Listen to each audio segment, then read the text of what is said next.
первую всеобщую перепись в Российской империи, которая прошла в 1897 году, мы сегодня с вами обсудим. Дамир Абы, есть проблемы с интерпретацией результатов их, вообще с технологией, как проходила эта перепись. Расскажите, пожалуйста. Ну, конечно, для Российской империи переписи не есть удивительное дело, потому что мы знаем множество ливийских переписей, но вот эта перепись с конца XIX века, она имела совершенно иную методику и была приближена к европейским переписям, и потом она имела множество интересных вопросов, поэтому по материалам переписи можно сделать много-много интересных выводов по состоянию населения Российской империи в конце XIX века. Но, тем не менее, это была как бы новая для Российской империи акция, когда по современной методике переписи была проведена, дело сложное. И там один из главных вопросов, который возникает в этой связи этой переписью, это как обозначить там этнические группы. И в конце концов, после долгих дискуссий пришли к выводу, что в основу надо взять родной язык, показатель родного языка, на основе родного языка вывести понятие народности, национальных групп и так далее. И фактически еще до начала переписи, уже в 1895 году, был сверстан список народов Российской империи. Но подключилось много ученых, предварительные исследования были учтены. Однако, когда внимательно анализируешь этот список, обнаружишь, что там есть проблемы. Например, на Кавказе азербайджанцы и горские группы, имеется в виду карачаевцы-балкарцы, были записаны татарами предварительно. Хотя по поводу азербайджанцев статистики понимали, что это не те татары, которые живут по Волжье. Поэтому они там уже еще там определенные примечания сделали. Но тем не менее, из-за того, что азербайджанцы жили, как бы сказать, в другом регионе, их потом удалось отделить от основной массы татар.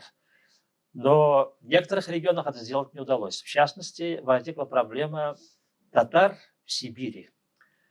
Вот еще накануне переписи переписчики, когда смотрели статистические материалы, то увидели, ну, в частности, вот за список народов отвечал Патканов, он потом написал трехтомную работу по Сибири.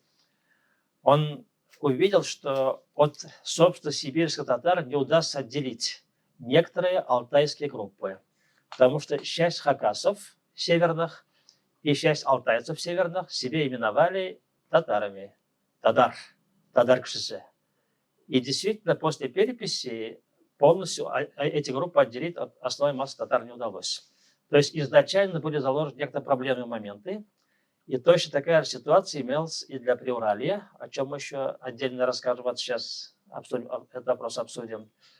Но в целом можно сказать, что ко времени переписи список народов был составлен, он в основном верен, но с некоторыми нюансами. Потому что там, скажем, фигурировали такие группы, как типтяри, мещеряки, про которые можно всегда вести дискуссию, были ли народами. И из-за этого возникли существенные проблемы уже на стадии обработки переписи, но и на стадии самой переписи тоже. Сейчас мы уже можем сказать, что по итогам вот этой переписи очень большие проблемы возникли там, где жили башкиры, сословная группа. Так называемые башкиры, куда, как мы знаем, входили не только сами, собственно, этнические башкиры. И вот советские ученые, известный Раиль Гумеш Кузеев, уже давно обнаружил, что в ходе этой переписи большая группа татар, ну, мещеряки, типтяри тоже, попала в состав башкир. Но он не смог это объяснить, просто зафиксировал сам факт. Я тоже занимался этими материалами и тоже пришел к выводу, сравнивая материал 10-й ревизии 1856 года и конца вот 19 века, увидел, что темп роста численности башкир слишком высокий, а темп роста численности татар маленький. Я тоже представил, делал таким образом, что часть татарских групп, типтяри, собственно, татары и мишери попали в состав башкирского населения. Но я тогда не смог это объяснить, потому что дело что-то, как сказать, перепись шла на основе родного языка. И возникает такое впечатление, и башкирские политтехнологи до сих пор этим пользуются, что вот большое число было с башкирским населением в северо-западном Приурале, в том числе, так преподносят. А когда начинаешь анализировать, то видно, что это не соответствует реальной картине. Но я тайну переписи раскрыть не смог, но вот эту тайну зато раскрыл сидящий здесь Ильдус Кутбусович. Он специалист по переписи 1897 года, даже большую работу издал, специальную работу. И вот он нам сейчас расскажет немножко, что происходило и что произошло в принципе с этой переписью, особенно на территории Уфимской губернии. Для Российской империи до этого времени подданные учитывались по сословиям и по вероисповеданию. И для власти, и для населения вот этот критерий «родной язык» звучал впервые. Например, в Дагестане, где очень пестрый состав населения, там жители каждого аула называли родным языком название своего селения. И организаторам переписи пришлось при обобщении обратиться к лингвистам, что как-то обобщить. А в Туркестане из-за того, что счетчики были малограмотными, переписчики, которые проводили перепись, и относились к работе поверхностно, в главной переписной комиссии не могли расшифровать их записи. Например, напишут буква «К» – это Каракалпак, Карахиргиз, Киргиз-Кайсак, Кипчак. Они все проживали в этом регионе. И поэтому в конце уже, для того, чтобы эта строка не осталась пустой, они придумали такое название «Тюркские наименования без распределения». Это только для этого региона, чтобы обозначить ситуацию. А в Сибири вообще возникла еще курьезная ситуация. Там оказалось, что основное население уже обрусело, и поскольку у них родной язык был русский, а у них самосознание было прежнее, родное, переписчики, точнее вот в Петербурге, когда составляли, объединяли данные, учли их показатели по сословию, они были инородцами, куда приписывали их состав. Это переписали просто в раздел «Родной язык». Таким образом идентифицировали для себя и для ученых эту категорию жителей данного региона. Очень важный момент.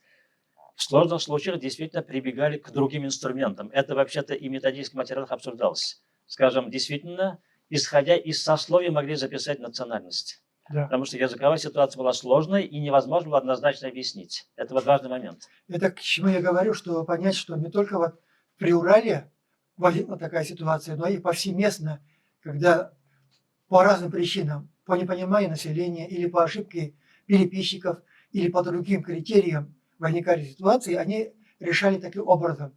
И за этим не стояло какое-то решение политической задачи общественной. Просто ученые решали, как лучше презентовать для российского общества то или иную этническую группу. А вот по Сибири можете какие-то примеры привести? Как это получалось? Вот, то, что у них сословие определялось как язык, получается? Ну, так получается, да? Да, потому что у них родной язык русский, они обрусели уже. Должны и писали русский язык, родной язык. А сами они уже как бы кочевые или оседлые инородцы. И там указывает уже конкретная этническая группа. И получается, для России тогдашней, которая жила в традиционном обществе, такая форма обрусения, она еще как бы не воспринималась. Не воспринималась, видимо, и на уровне главной переписной комиссии. И вот они таким образом обозначили существование различных групп. Какие, например, группы были так обозначены? Можете назвать? Это даже вот, скажем, абские татары. Татары, которые жили в районе реки Ади, их было не так много, и большинство из них к этому времени уже обрусело и разговаривало по-русски. Но у них старое самосознание было татарское. И вот сейчас возникла такая коллизия, кем их записать в принципе, потому что родной язык русский. Это касается и ряда алтайских групп малочисленных. Угу. Слушайте, вот у нас в Уфимской губернии это самая проблемная, я так понимаю, территория по переписи, да? Все-таки что двигало людьми себя в переписных листах обозначать вот как сословное определение, да, там мещеряки, типтяри? Или это не они себя так определяли, а переписчики их так учитывали? И как-то удалось установить, что на самом деле было? Вот вы знаете, это Южное Приуралье, Оренбургской или Уфимской губернии мы относим к внутренним окраинам. Это территория, где преобладает коренное население. Долгое время существовали традиционные формы управления. Вот мы знаем, что только в 1865 году отменили военную систему управления, ввели общегражданское. До начала 80-х годов здесь существовало генерал-губернаторство. И фактически все вопросы экономического, социального, общественного плана решал не имперский центр, а местный представитель императора, и его слово было ведущим. Вот все эти То есть моменты, децентрализация такая произошла. да. Мгм. И то же самое можно проследить в вопросе о существовании здесь особых групп. Типтярей, мещеряков и башкир. Нужно говорить, наверное, начиная с конца XVIII века. Вот те служили татары-мещеряки, которые переселили здесь, начиная с XVII века, они наряду с башкирами исполняли и регулярную повинность, то есть охраняли границы. И в 1798 году вот эти части отдельные были сформированы в иррегулярные войска под названием Мещерякские войска и Башкирские войска. И введена кантонная система управления во главе со своими кантонными начальниками, которые были мусульмане. Если грубо сказать, это нечто вроде казачьего войска, как особая разновидность такая. Да, Служ- но там в служ- основном стояли службистая. мусульмане. Вот это его особенность в этом заключалась. И оно развивалось как раз в сторону унификации как Оренбургское казачье войско. И вот это изменение отразились в учреждении переименования этих двух войсковых частей в Мещерякско-башкирское войско. Это 1834 год. И вдруг оказалось, что уже охранять границы не нужно, это не актуально. И всех их во второй четверти 19 века перевели из линейной службы на хозяйственные работы, которая оказалась еще тяжелее, чем линейная служба. И уже в 1855 году, переименовав башкирские войска, а фактически вот с момента учреждения кантонов были еще уже типтяри, в связи с военными потребностями государства, их обязали создавать два полка, которые потом расформировали в 1835 году, но они продолжали служить 15 лет в Оренбургском казачьем войске. И вот в 1955 году их тоже приписали к башкирскому войску. И оказалось, что в составе башкирского войска и башкиры, и мещеряки, и типтяри. А когда уже в 1863 году их переводили в сельские обыватели, в крестьянское сословие, их все записали как башкиры. И под этим же именем потом в 1965 году при упразднении кантонной системы их уже перевели в гражданскую систему управления. И с этого момента они все стали сельскими обывателями, но традиционно называли себя башкирами из мещеряков, башкирами из типтяр. Вот в таком духе в аграрном регионе они просуществовали до конца XIX века. А сколько всего они, получается, по времени уже были, ну, практически крестьянами, получается, полвека? Начиная с 1863 года. 63-го года, Да. получается. Де юре. Но у них были особенности в системе сельского самоуправления определенные. И они проживали компактно, и каких-либо серьезных изменений в их статусе не наблюдалось. Но потом, Илья Кудусович, когда их переводили в новое состояние, фактически, от состояния полуказаков, им дали больше земельные угодья. И поэтому они от обычных крестьян отличались величиной своих угодий тоже. Это очень важный момент для крестьянского хозяйствования. Да. Но самосознание, что они относятся к сословию, они сохраняли, получается, целое поколение, да, 30 лет. Да. Самое главное, ведь власти тоже обращались к ним как к типтярам, как к мещерякам, потому что им тоже нужно было идентифицировать это крестьянское население И они тем же отвечали. То есть и власти, и местное население идентифицировали себя как мещеряки и киптяри. Ну И вот, так продолжалось до конца 19 столетия. да, и вот по Уфимской губернии есть материал сельскохозяйственной переписи конца 19 века тоже. И по ним видно, что действительно вот эта принадлежность к башкирскому сословию была, как сказать, характерной чертой, и народ осознавал себя таковым. Но это не этническое самосознание, сословное самосознание, оно продолжало существовать. И вот в ходе подготовки к переписи 1897 года произошла очень интересная коллизия по поводу родного языка, сословной принадлежности, прежде всего там, где вот эта группа башкир сословных существовала. И до сих пор этот вопрос не был понятен. Даже я, долго занимаясь этой переписью, не совсем понял, что происходило. Вот Илюс Кудович нашел объяснение в методических материалах к этой переписи. Он сейчас объяснит нам. Поскольку предстояло переписать нерусское население, которое только урывками получало информацию и фактически не знало русский язык, возникла проблема разъяснения истинной цели переписи. И в этом плане были предприняты ряд мер.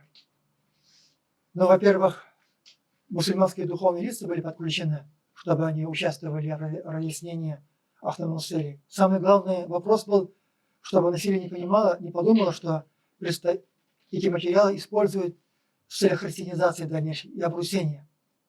И второй вопрос, поскольку счетчики, переписчики все были русские, нужны были переводчики. Для этого губернатор получил 1000 рублей специально для оплаты услуг таких людей.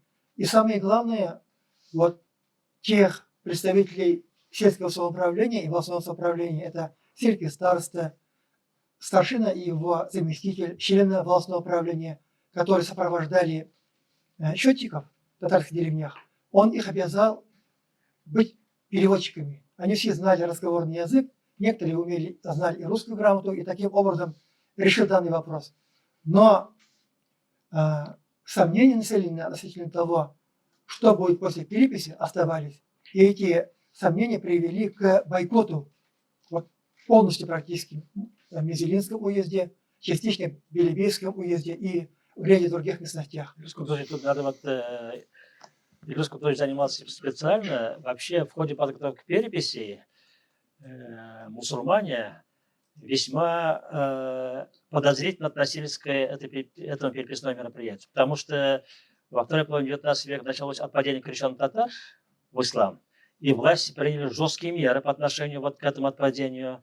И поэтому татары-мусульмане опасались, что перепись может быть направлена на их христианизацию. Память у них Да, оставалась. память и была. И в Казанской губернии, в Вятской губернии были даже волнения. Вот вы же описали это, как происходило. Да. Вот этот момент очень важен для понимания хода переписи. Вот если рассматривать еще шире, глобальный, там возникают еще другие вопросы. Во-первых, вот реформный период, земства впервые стали открывать начальные школы. В русских деревнях они появились, а после восшествия, например, Николая II государство стало выделять огромные деньги для открытия начальных школ, так называемых министерских школ. И татары видели вокруг, во всех русских деревнях появляются школы. И вот возникло опасение, особенно вот в 80-е годы в Оренбургском казачьем войске тоже пошибенцы открыли начальные школы, и когда увидели, что для татарских мальчиков хождение и в национальную школу, и русскую – это двойная нагрузка, они перевели часы работы медресе на утренние часы и на вечерние. И когда увидели, что татары не бросают обучение на родном языке, в конце 80-х годов издали приказ в связи с тем, что изучение татарского языка мешает обучению русскому, а они же это были школы казачьи, там кроме начального образования они получали навыки воинской подготовки, они закрыли все школы. Закрыли эти все школы, но там еще, поскольку в 60-е годы уже отпал вопрос, то есть казаки перестали быть закрытым сословием, в верхней территории стали пускать татар, гражданское население.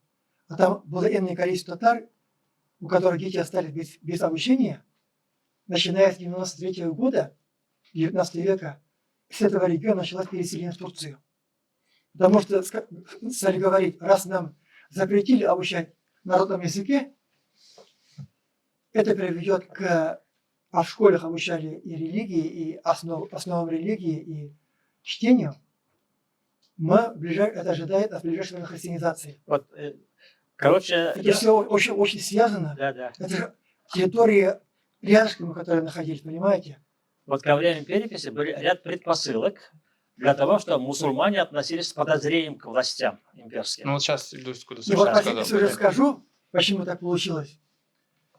И они вот предполагали, что на основании учета населения, а там ведь брали всех членов семьи, указывали год рождения, кем они приходятся, откроют, вот по этому же сценарию, откроют в татар-деревнях русские школы, татарские материалы закроют, и таким образом зайдет уже ближайшая христианизация.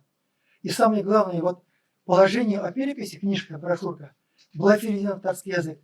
И там вот и такие формулировки есть для того, чтобы убедить население, что это полезная мера, и для населения, и для правительства писалось. Численность населения в селениях нужно знать, чтобы открывать новые аптеки, открывать новые школы. И татарин, который читал этот текст, понимал, аптека открывается в русских деревнях.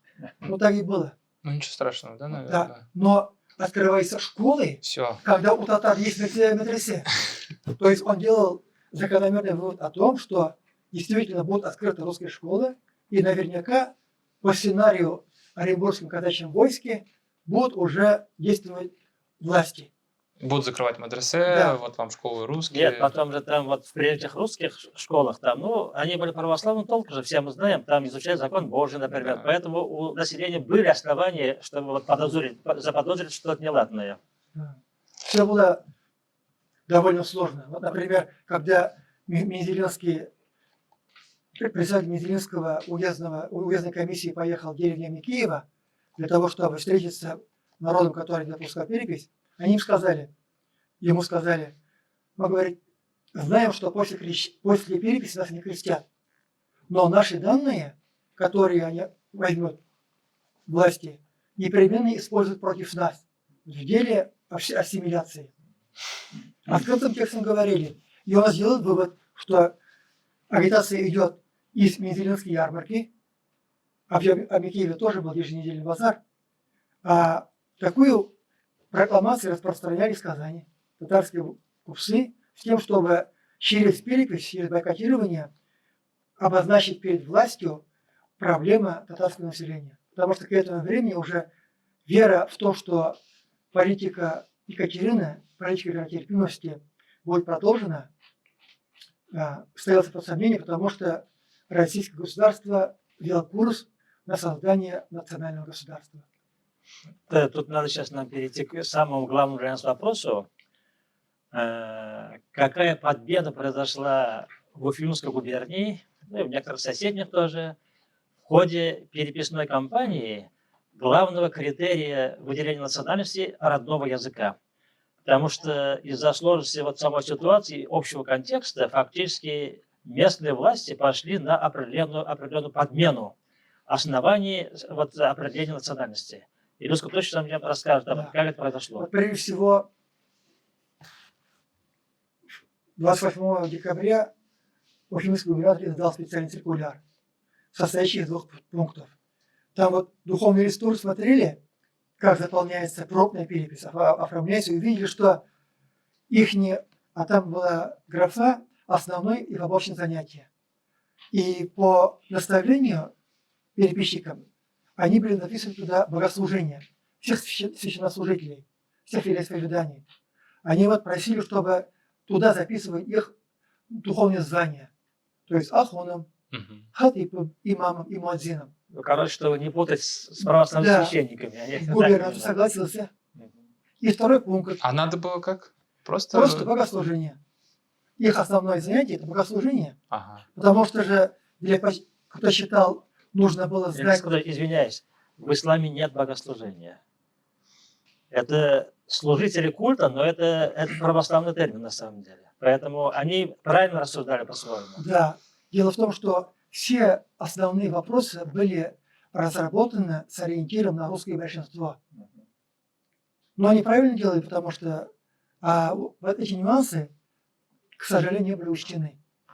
И уже местные власти старались как-то находить компромисс. И второй пункт заключался в том, что на основании обращения мусульман, поскольку их должны были записать в графе сословия крестьянами, а слово «крестьянин» происходит от слова «христианин», и получалось, что они буквально сами давали повод согласия записаться в таком ключе, от которого можно было действительно интерпретировать по-разному. Они просили, чтобы их туда записали, прежнее их сословие, то есть башкирское население. И в этом циркуляре так и написано: в башкирских селениях, это селение башкир, киптяри и мещеряков, при возникновении чрезвычайной ситуации, при возникновении, когда что уже, скажем, население не желает давать показания, Переписчиков выгонять, да? или не хочет давать, отказывается давать показания, в таком случае записывают их башкирское население. И вот на основании этого циркуляра произошло, еще использование воинских команд, то есть отправили в Мизелинский уезд 2 команды, разделили на участки, они с 9 по 18 число там находились, и за этот период провели перепись, получается. Солдат прислали, чтобы они приезжали в деревне, как бы присутствовали при переписи, своим вооружением. Обеспечивали порядок. Для этого. Чтобы переписчики спокойно переписывали. Это как сейчас вот переписчик, и с ним ОМОН ходит, да? Да, там самое главное их присутствие, а при переписчике всегда ходил сельский староста и еще представитель волостного управления. Они сопровождали, устанавливали контакт, давали посебные списки и помогали всячески. Тут очень важно, самое важное. Значит, еще до переписи разрешили записывать вот все эти группы фактически башкирское сословие, определить башкирами. Да. Хотя власти знали, что часть так называемых башкир это мещеряки, часть тептери, об этом они прекрасно были осведомлены. Но вот такое согласие было дано. И потом произошла очень интересная операция. Такая установка была дана и заведующим переписным участками, и переписчикам. И они вот приходили и таким образом фиксировали, получается, в графе сословия их башкирами, частично башкирами из мещеряков, если такое было изъявлено желание. Или же, не обращая на это, потом уже исправляли и писали башкирами. Всякое могло быть. И таким образом получилось так, что все мусульманское население, практически, кроме купцов, мещан, которые проживали в городах, кроме дворян, кроме еще некоторых категорий населения. Духовенство, наверное. Для духовенства, мусульманское духовенство, оно же не имело сословия. Они их записывали, там, кстати говоря, тоже был пункт, чтобы можно было записывать, кто откуда происходил. Их записывали или башкирами, или дворянами, или мещанами. Здесь нужно обратиться к источникам. Источники 2 видов. Материалы переписи были изданы в виде тетрадей по губерниям. Еще есть обобщающие данные, скажем, по главным федеральным изданиям. Есть по городам, по списку городов с указанием численности. Есть еще общий свод по империи результатов обобщения данных переписей. И вот в введении уже ответственные лица, которые проводили отчеты, писали про методику. И когда вот они описывали, каким образом они записали сибирских инородцев, выяснили их этническую принадлежность, они написали и про мещеряков и башкир. Сказали таким образом: сегодня часть башкир говорит на татарском языке. Большинство мещеряков и тептяр разговаривают на башкирском и татарском языке. И поскольку по этим критериям не удается идентифицировать этническую принадлежность, мы взяли записанные в переписных листах данные в графе сословие, переставили их в графу родной язык. То есть сами переписчики все это переставили Это уже При подведении на итогов. уровне при подведении. главной переписной комиссии. Переписчики ничего не могли сделать, они просто сделали второй экземпляр. Внимание, это очень важный момент. Фактически, показатель родного языка как база определения национальности была подменена на старую сословную принадлежность. А уже задним числом, когда их записали башкирами, им приписали башкирский язык. Так получается в итоге. Короче, вот первичные документы, они зафиксировали, что есть. То есть они показали, мы знаем, что по сословной графе как происходило, но не знаем точно, что они заявили о родном языке. Вот из вводного текста ясно, что башкиры записали часть башкир татарами, мещеряки и чептяр записали родным языком татарский и мещерякский. То есть фактически получается их заявка о существовании здесь киптярского языка, киптярского народа и мещерякского народа, они все не подтверждалось. Это тоже очень важный момент. И фактически произошла такая манипуляция. И самое главное, переставив данные сословия в раздел про языки, в раздел сословия, они всех написали крестьянами. Да. Все-таки догнали Нет, их. это вот местная манипуляция, но очень интересная. И здесь вот что еще надо сказать. Вообще такую манипуляцию в данной этноязыковой ситуации было легко сделать. Мы знаем сейчас, что башкирский и татарский язык совпадают лексически на 95%. И особенно в зоне вот северо-запада, где татар невозможно было от башкир отделить, это было одно и то же уже. Вот такую операцию очень легко можно сделать, и вроде бы ничего не меняется, но ликвидируется фактически реальная идентичность данного населения. Давайте представим картину тех лет, тех времен. Скажем, я житель какого-нибудь села, которое на северо-западе современного Башкортостана.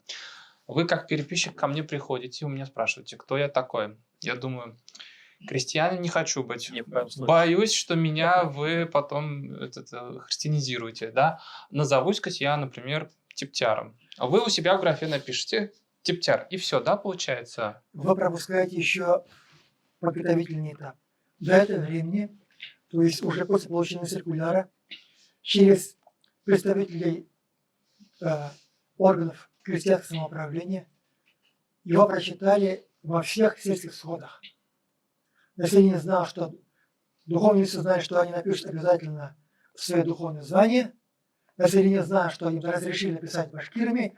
И основная проблема, в принципе, была снята. И уже когда переписчик приходил Извиняюсь. во двор, он уже знал. Один момент пропускается. Был сделан предварительный подборный обход, пробный как бы. И там вот все эти вещи испробовали они, и посмотрели, вроде бы работает. И пошли по этому пути вот. Угу. Вы, значит, вот ко мне вы пришли. Ну, подготовительный период мы прошли, да? Вот вы ко мне пришли. Я сказал, я башкир, потому что там лет 40-50 тому назад у меня там бабай, в башкиро-мещерякском Не возрасте только у меня стоял. и земли больше, чем по сравнению вот с некоторыми соседями. Да. Я действительно из этого сословия фактически. Вы в своем листе пишете только «я башкир». И все. И уходите куда-нибудь там в свое здание, в свой кабинет. Там, значит, собираются счетчики.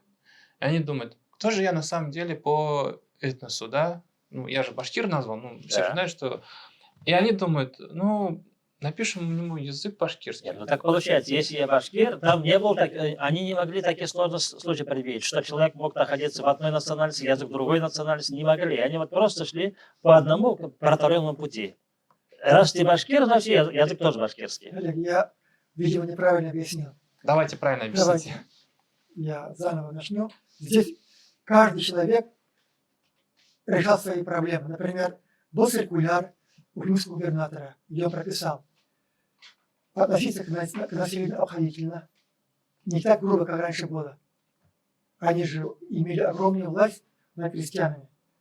Раз. Во-вторых, все другие неотложные дела отложить, проводить перепись. И в-третьих, в зависимости от проведения переписи в срок, я буду рассматривать соответствие данного лица служебной должности.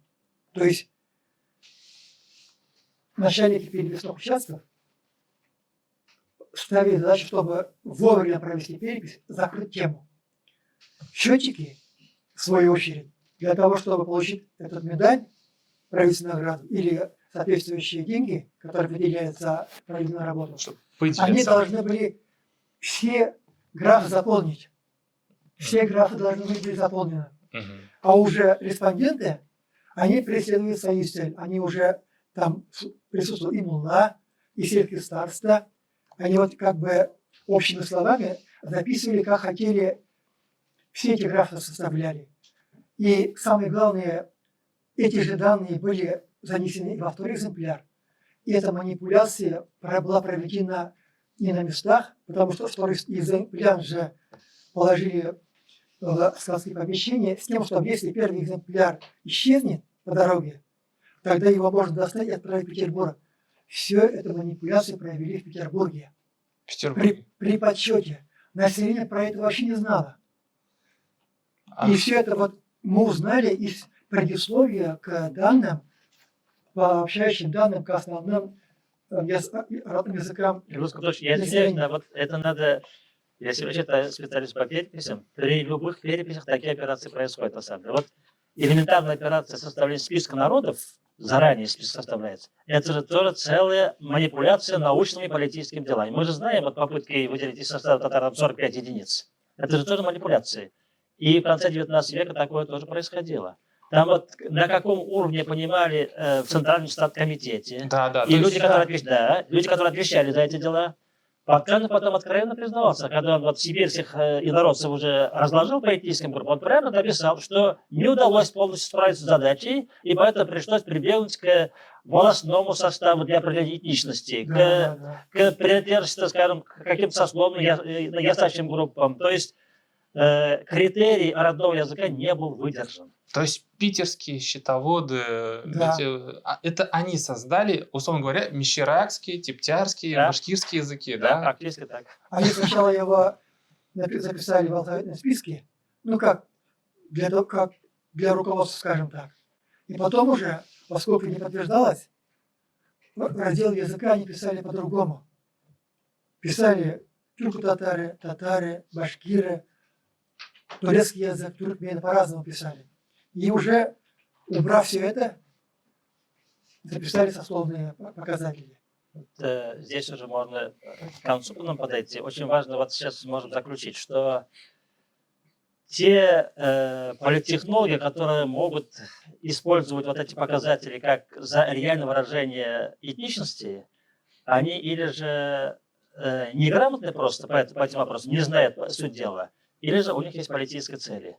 Вот, скажем, башкирская политтехнология очень часто выставляет данные переписи 1997 года по Уфимской губернии и показывает, вот тут 41% башкирского населения. И был даже призыв достичь в современных условиях этого же показателя. Но когда ты начинаешь влезать вовнутрь самой процедуры, ты обнаружишь, что это совершенно не так.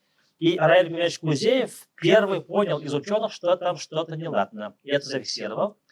И потом мы позже уже установили тоже, когда сравнивали эти материалы конца 19 века с материалами переписи 20 года, 26 годов, отчетливо видно, что материалы конца 19 века не отражают реальной картины этнического состава. Потому что, с конца 19 века до 20-26 года прошло совсем немного времени, и люди не могли поменять реальную этническую принадлежность. Они просто потом четко отфиксировали, уже когда вот разные понятия были выстроены нормально, что свою этническую принадлежность. Потому что вот в 20-26 годах там две понятия развели. Национальность и родной язык. Это тоже сыграло свою роль.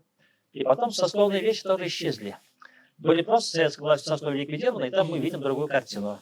Поэтому, когда мы трактуем материал конца 19 века, мы должны четко знать, что мы еще живем в сословном обществе.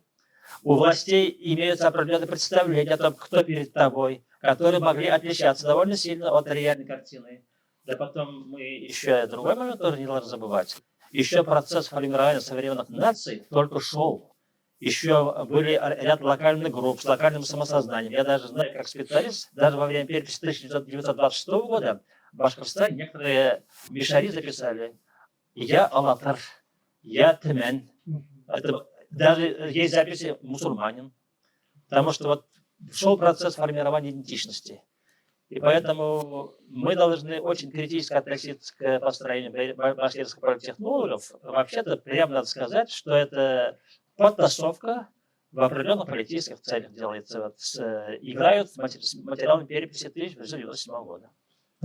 Я хотел бы сказать, что нужно критически относиться к данным переписи 1897 в принципе. Потому что вот получается, что те подсчеты, которые производились, когда в состав татар включали Мещеряков, Тепкель, и уже по территории Татарстана включали и часть башкирского населения, требуют корректировки. Да. Сегодня уже по территории Уфимской губернии, вот с учетом того удельного веса всех этих групп, скажем, в составе башкирского войска или с учетом данных переписи советского времени, вывести нужный коэффициент, и таким образом можно прийти к каким-то новым показателям, которые непременно позволят увеличить численность татар в уездах. А простой татарин в далеком 1897 году просто не хотел христианизироваться и на всякий случай написал свое бывшее сословие. Да? Но фактически он был Совершенно верно. по своему образу жизни крестьянином. Да. Спасибо за интересную беседу.